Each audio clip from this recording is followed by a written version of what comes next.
Vous êtes chez Dimbi TV News. Abonnez-vous sur Dimbi TV News. Abonnez-vous sur Dimbi TV News.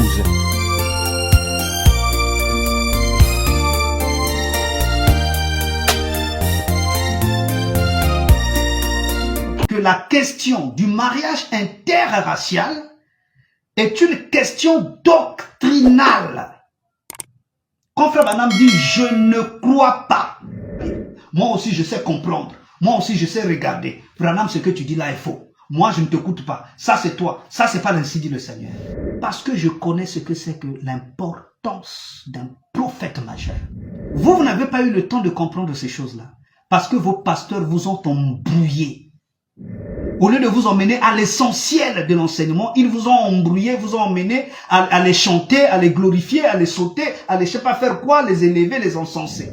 Il y a des gens avec qui on ne discute pas. Frère Branham ne vient pas dire ici, parce que j'entends les gens dire, vous savez, oui, Frère Branham, c'était son point de vue. Hein, vous voyez, mais c'était pas l'ainsi dit le Seigneur. Il a simplement dit ça comme ça, c'était son point de vue, mais c'est pas l'ainsi dit le Seigneur. Moi, je vais vous poser la question. Vous connaissez l'ainsi dit le Seigneur? Zambe apambula bino basantu ya mokimo bino naye annoncé bino campagne ya baroute ya benaki Limuzaka et pas passer Mathieu Boykobo.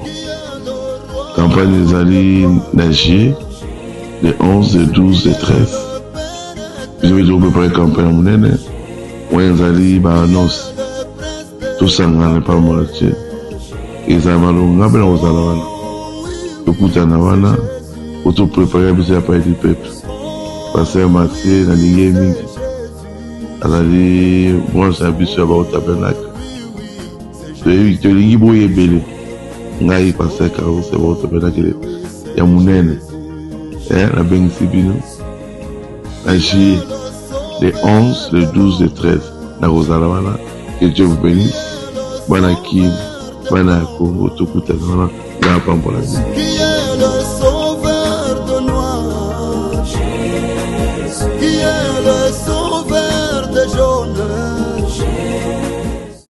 Bien-aimés, frères et sœurs, que le Seigneur vous bénisse.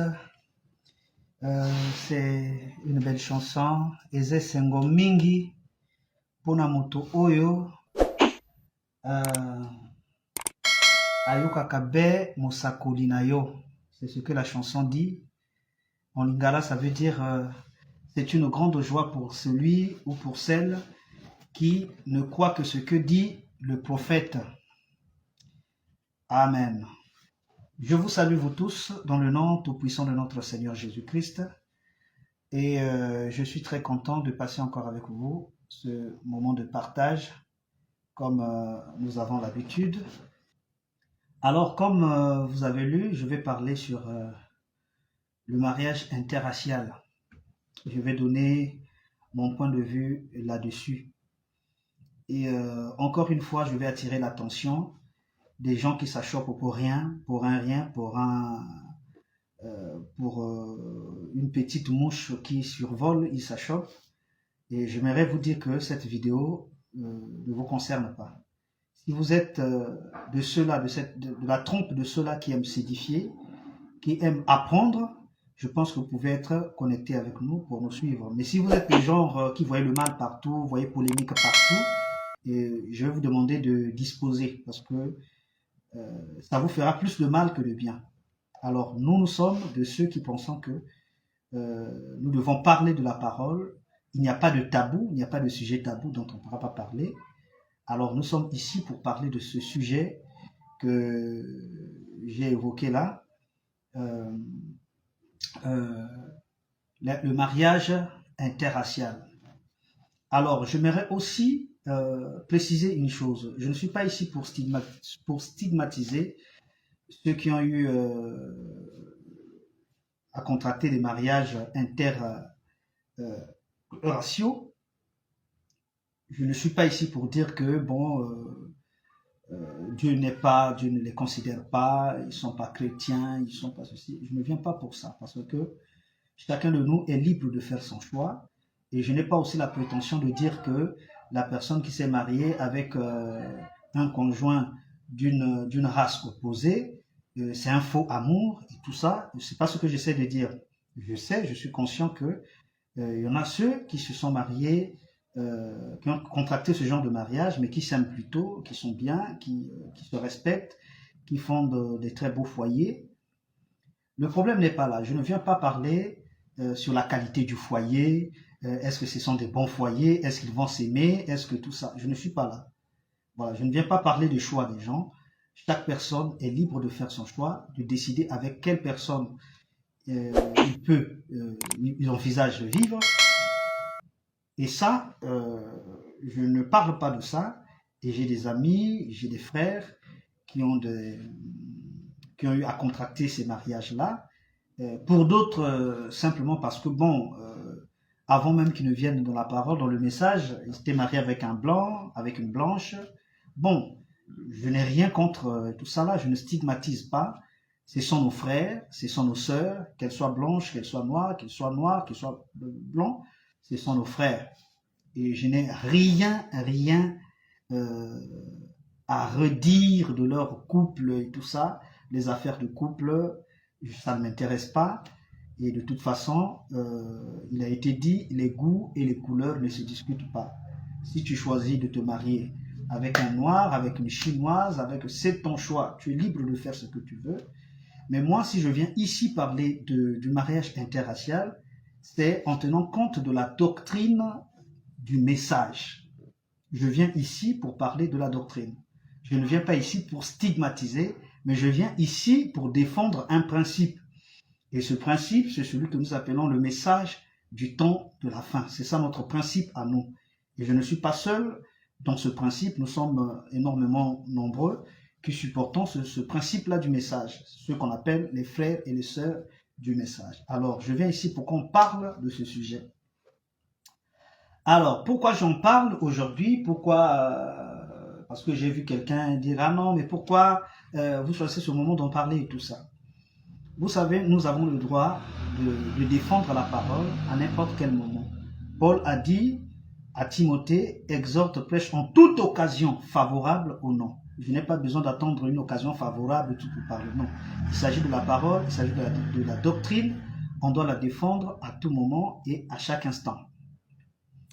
Alors, je viens ici parce qu'il y a une controverse. Et je sais d'où vient cette controverse. Et encore une fois, les gens nous donnent raison.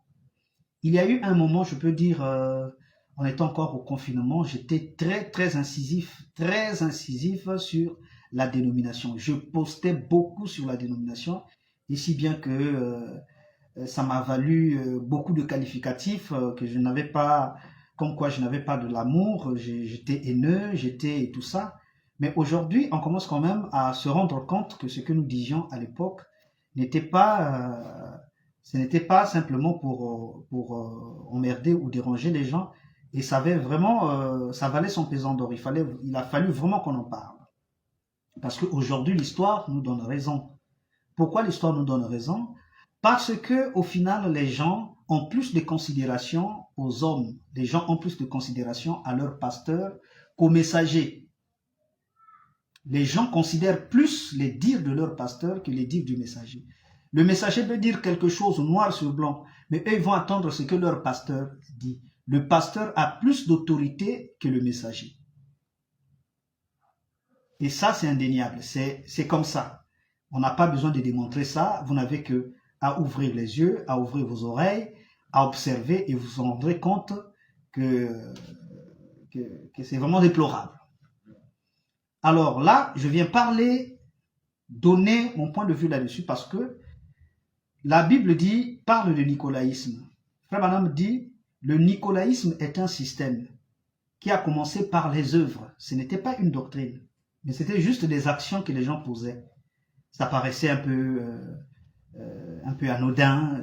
Quelqu'un peut faire une chose, bon, on laissait passer, mais on ne faisait pas trop attention à ça. Mais Frère Branham dit, d'ailleurs c'est la Bible qui le dit, dans l'âge qui venait après, ce qui était des œuvres nicolaïtes est devenu une doctrine. Et quand c'est devenu une doctrine, alors ça a produit la mort. Ça a produit la mort. Or, aujourd'hui, nous nous retrouvons dans le même cas de figure. Vous voyez, Nicolas, c'est lui qui a apporté une pensée. Et c'était quoi le nicolaïsme? La pensée nicolaïte, c'était une pensée de séparer les classes. Parce que les chrétiens, à l'époque, ils vivaient ensemble, ils mettaient tout ensemble, ils se partageaient tout. Il n'y avait pas plus grand, plus petit, il n'y en avait pas. Mais il y avait un frère qui était arrivé, qui était parmi les frères. Frère Branham dit qu'il était un diacre.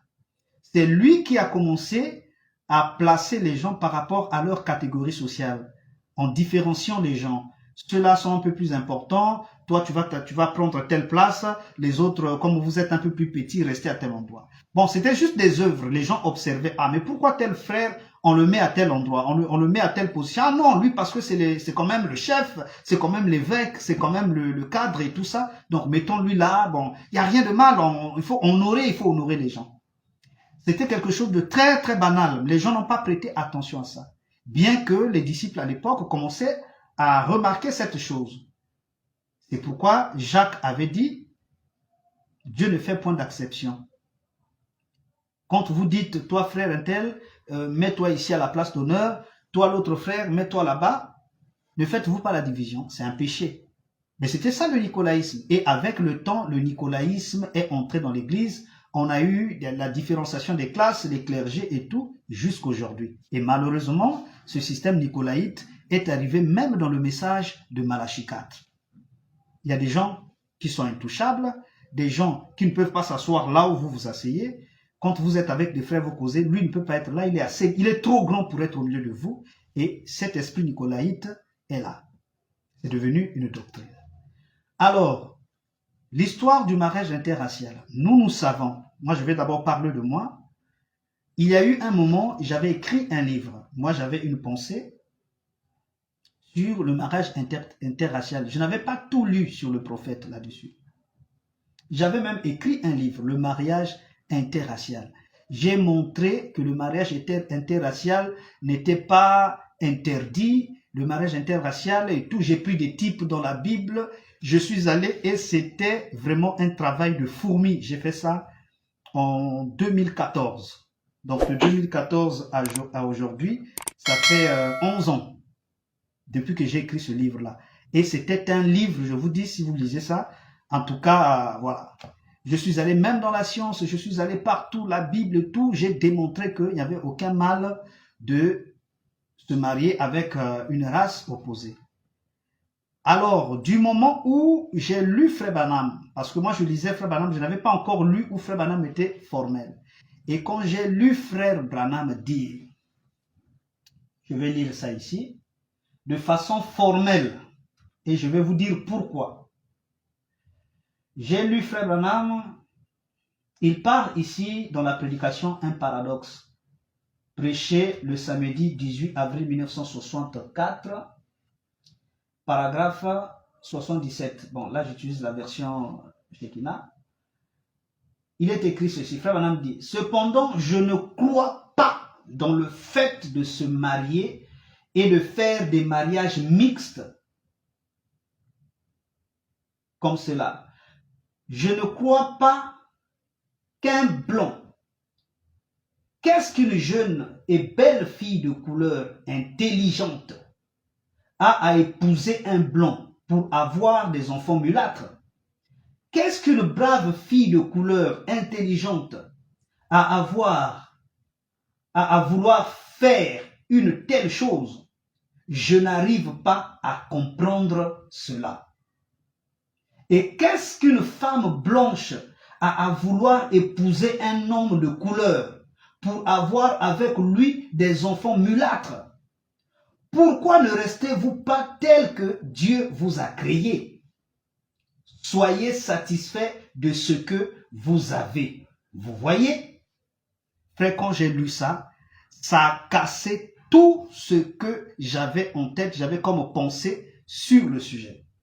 Et puis, la deuxième citation dans les questions et réponses, prêchée le dimanche 30 août 1964 le soir, paragraphe 166, toujours version Shekinah, Frère Branham dit, maintenant, je ne crois pas dans les mariages mixtes. Frère Branham lève l'équivoque, il dit, je ne crois pas dans les mariages mixtes.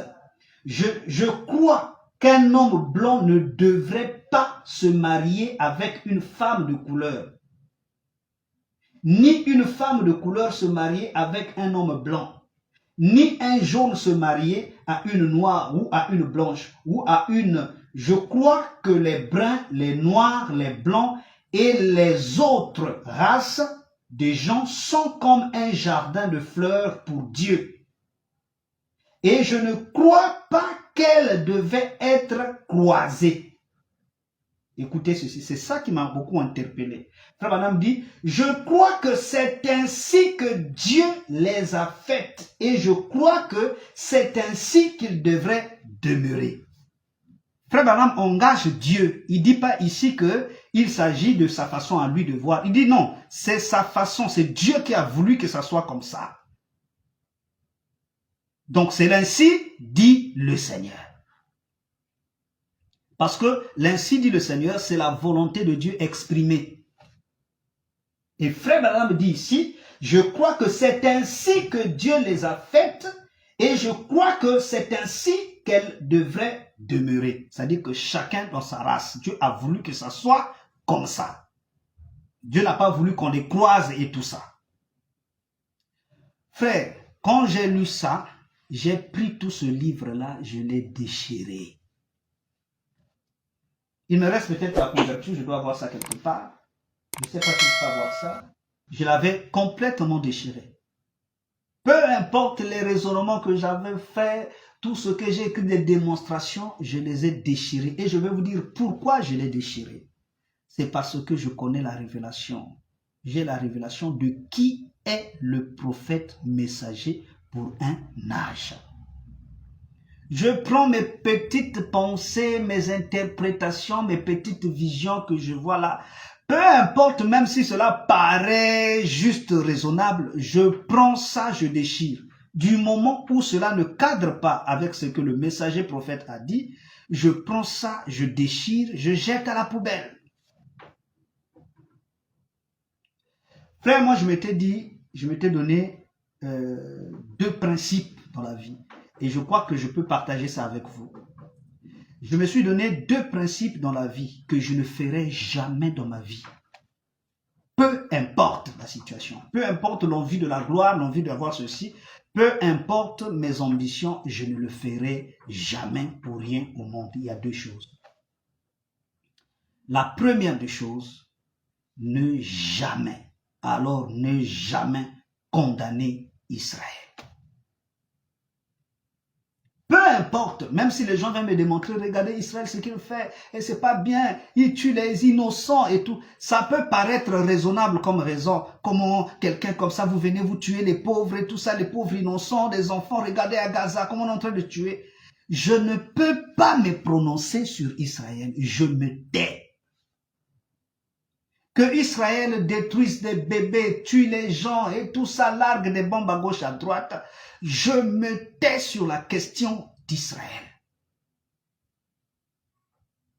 Il y a un frère qui m'a dit, oh non mes frères, il ne faut pas faire de 2 poids 2 mesures. Ce que Kagame fait là-bas, c'est le même, ce que Israël fait. Pourquoi vous ne condamnez pas Israël? Je ne peux pas condamner Israël. Kagame, je vais le condamner. Il est en train de tuer les gens, envoyer ses bombes et tout ça. Je vais condamner ça. Mais Israël, je ne condamnerai pas. Même s'ils font la même chose. Ah non, la Russie, là-bas et tout ça, et tout, voilà, regardez la Russie et tout. Maintenant, regarde Israël. Je ne condamnerai pas Israël. Je dis à ce frère, je ne peux pas condamner Israël. Je ne le peux pas. Peu importe combien les crimes peuvent être démontrés, regardez, crimes contre l'humanité, ce n'est pas bien. Même si quand tu regardes parfois, dans le cœur, se dit, mais c'est pas quand même normal, comment tuer les gens comme ça.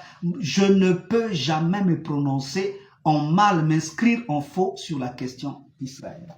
Pourquoi je ne peux pas m'inscrire en faux?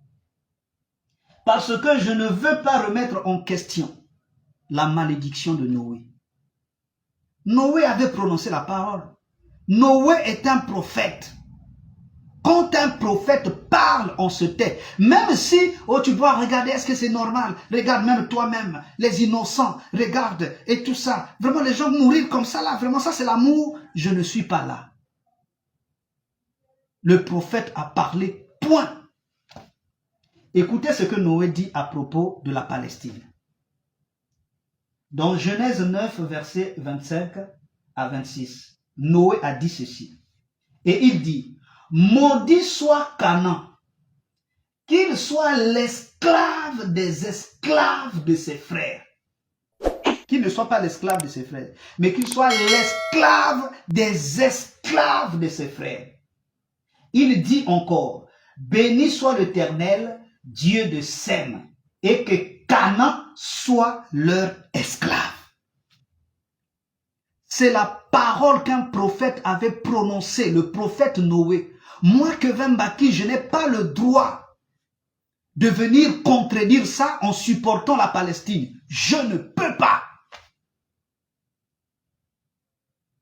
Peu importe, même si ça paraît pas bien, peu importe, moi je soutiendrai Israël. Je ne parlerai pas, je ne me prononcerai pas, ouvrir ma bouche pour parler en mal d'Israël. Pourquoi je ne critique pas Israël? Parce qu'il y a un prophète dans la Bible qui avait parlé contre Canaan. Les Palestiniens, ce sont eux les Cananéens.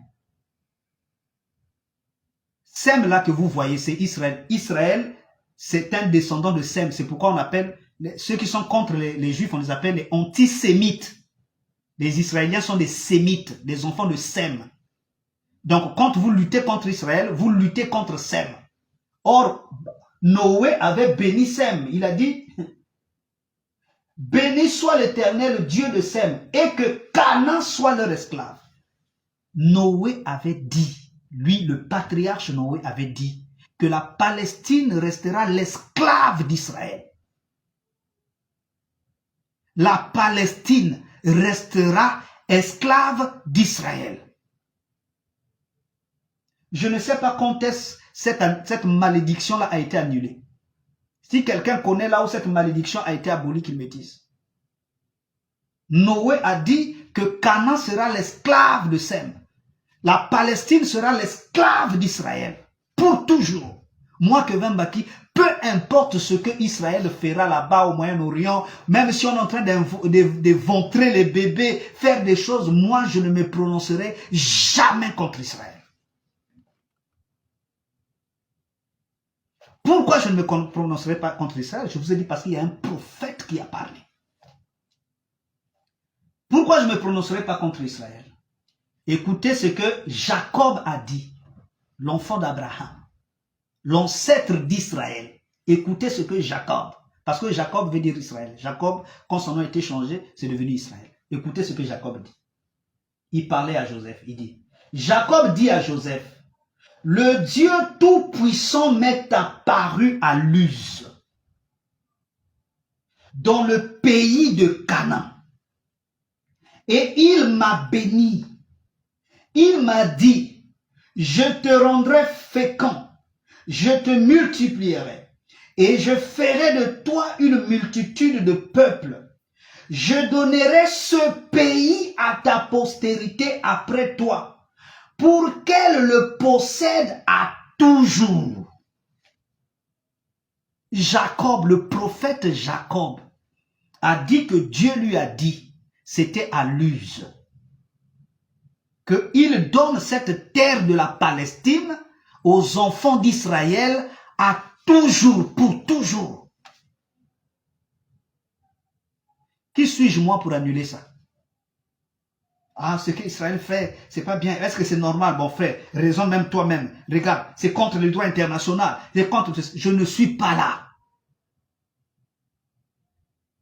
Je ne suis pas là. Je ne peux pas.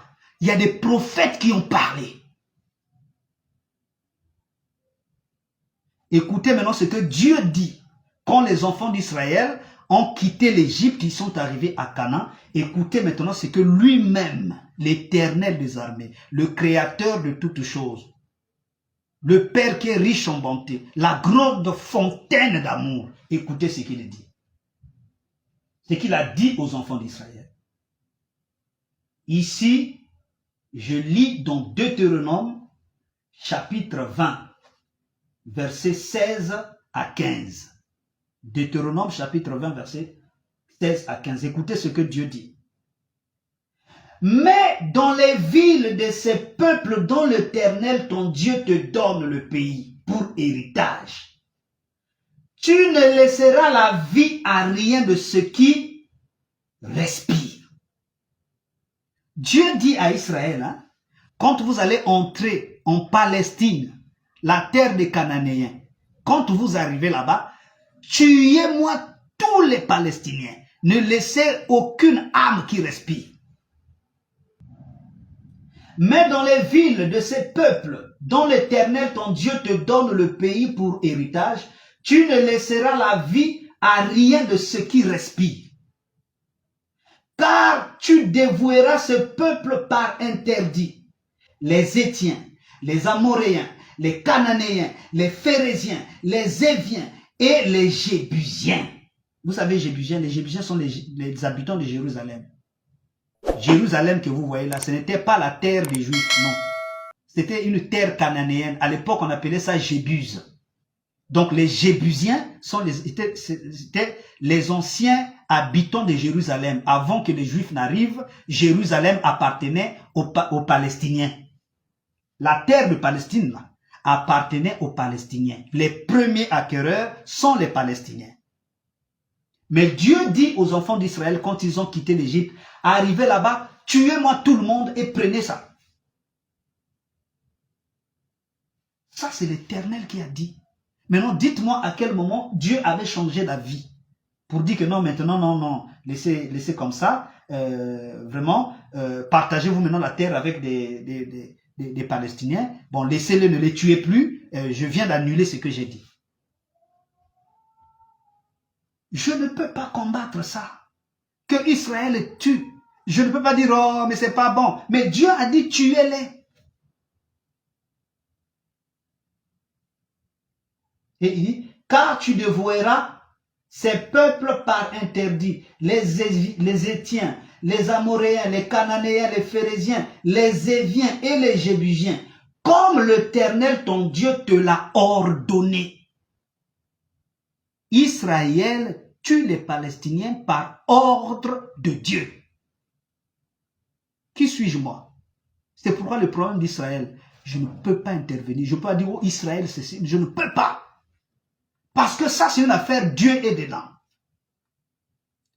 Même si je connais un nom, regardez, c'est pas le droit international. Maintenant, les bébés qui meurent là, qu'est-ce qu'ils ont fait de mal, hein? Des gens qui sont là vraiment, et tout ça qui meurent comme ça là. Regardez les gens comme ils sont, hein? Ils sont malades avec tout ça. Frère, peu importe, ça peut faire mal. Je ne parlerai pas contre Israël parce qu'il y a la voix du prophète de là. La deuxième chose que je m'étais dit dans ma vie, je ne ferai pas, c'est d'être en contradiction avec Branham. Jamais de la vie. Être en contradiction avec Frère Branham sur le point fondamental de la parole. Frère Branham donne un enseignement. Moi, je me lève pour dire à Frère Branham, c'est faux. Moi aussi, je sais lire la Bible. Moi aussi, je sais comprendre. Moi aussi, je sais regarder. Branham, ce que tu dis là est faux. Moi, je ne t'écoute pas. Ça, c'est toi. Ça, c'est pas ainsi dit le Seigneur. Parce que je connais ce que c'est que l'importance d'un prophète majeur. Vous n'avez pas eu le temps de comprendre ces choses-là. Parce que vos pasteurs vous ont embrouillé. Au lieu de vous emmener à l'essentiel de l'enseignement, ils vous ont embrouillé, vous ont emmené à les chanter, à les glorifier, à les sauter, à les, je ne sais pas faire quoi, les élever, les encenser. Si bien que les fondements de la parole, vous ne connaissez pas. Il y a des gens avec qui on ne discute pas. Je vous ai dit, j'ai écrit ce livre-là. Frère, si je vous fais beaucoup de gens qui parlent de mariage interracial, quand je regarde même les arguments sont même très légers par rapport à ce que j'avais écrit. Et heureusement, je n'avais pas sorti ça. Mais sinon, les gens allaient s'accrocher là, regardez tout ça. Mes frères, j'ai pris ça, j'ai déchiré. Parce que je sais une chose, que dans une génération, la révélation de la parole ne vient qu'à une seule personne. Si moi je commence à avoir une révélation différente à celle du prophète, je deviens antichrist.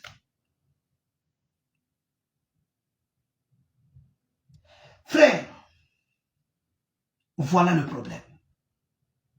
Frère Branham ne vient pas dire ici, parce que j'entends les gens dire, vous savez, oui, Frère Branham, c'était son point de vue. Hein, vous voyez, mais c'était pas l'ainsi dit le Seigneur. Il a simplement dit ça comme ça, c'était son point de vue, mais c'est pas l'ainsi dit le Seigneur. Moi, je vais vous poser la question. Vous connaissez l'ainsi dit le Seigneur? Vous qui parlez l'ainsi dit le Seigneur, vous connaissez l'ainsi dit le Seigneur? Moi, je vais vous poser la question. Montrez-moi dans le message de Frère Branham ce qu'il a prêché qui est ainsi dit le Seigneur et ce qu'il a prêché qui n'est pas ainsi dit le Seigneur. Prenez la brochure de Frère Branham, lisez-moi toute la brochure, dites-moi ici c'est pas l'ainsi dit le Seigneur, ça c'est l'ainsi dit le Seigneur, ça c'est pas l'ainsi dit le Seigneur, ça c'est l'ainsi dit. Je parle bien de l'enseignement comme Frère Branham enseigne. Frère Branham montre ici que la question du mariage interracial est une question doctrinale. Quand Frère Branham dit « je ne crois pas », Frère Branham veut dire « dans ma foi à moi, en tant que chrétien, en tant que serviteur de Dieu, en tant que prophète, je ne crois pas. Ça ne fait pas partie de ma foi que les êtres des races différentes puissent se croiser pour produire des mulâtres. Moi, Branham, je ne crois pas à ça. » Et il dit, pourquoi il ne croit pas à ça? Parce que les gens viennent parler de l'hybridation. Mais l'hybridation, il y a plusieurs applications de l'hybridation. Il y a une hybridation, les mariages mixtes, c'est différent. Il y a des mariages mixtes entre croyants et incroyants. Ça ne se fait pas. Moi, je suis noir, elle est noire, mais elle est incroyante, moi je suis croyant. Il n'y a pas mariage. Frère Branham interdit ça. Les Moabites et les Israéliens ne devaient pas se marier. Parce qu'ils ne croyaient pas le même Dieu. Frère Branham dit, mariez-vous avec la personne avec qui vous croyez le même Dieu. Vous avez la même foi. Ça, c'est le premier mariage mixte que Frère Branham n'aime pas.